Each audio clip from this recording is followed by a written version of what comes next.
اعوذ باللہ من الشیطان الرجیم بسم اللہ الرحمن الرحیم۔ آج ہم بات کریں گے قربانی کے گوشت کی تقسیم کے بارے میں۔ بڑے جانور کے اندر 7 حصے ہوتے ہیں۔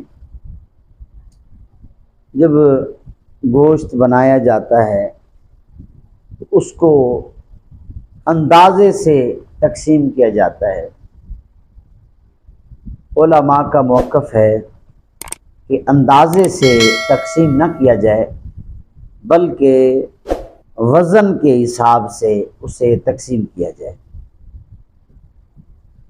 اور خاص بار بار سوال پوچھا جاتا ہے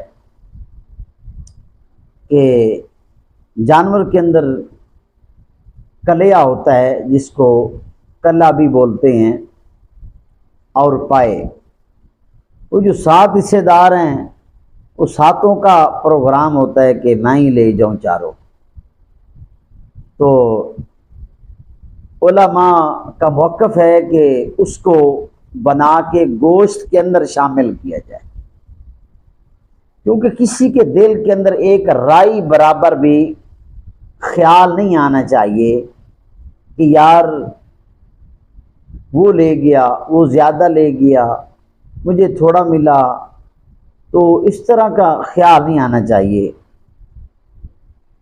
اس کے بعد جب 7 حصے تقسیم ہو جاتے ہیں، یعنی اب ایک حصے کے پھر 3 حصے بنیں گے۔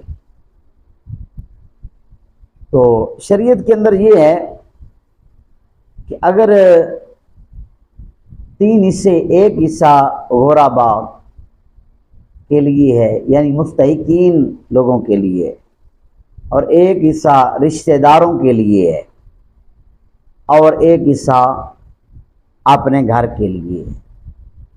اگر تمہاری فیملی بڑی ہے کہ تم 2 حصے اپنے پاس رکھ لو اور ایک حصہ غریبوں، یتیموں، مسکینوں کے اندر تقسیم کر دو۔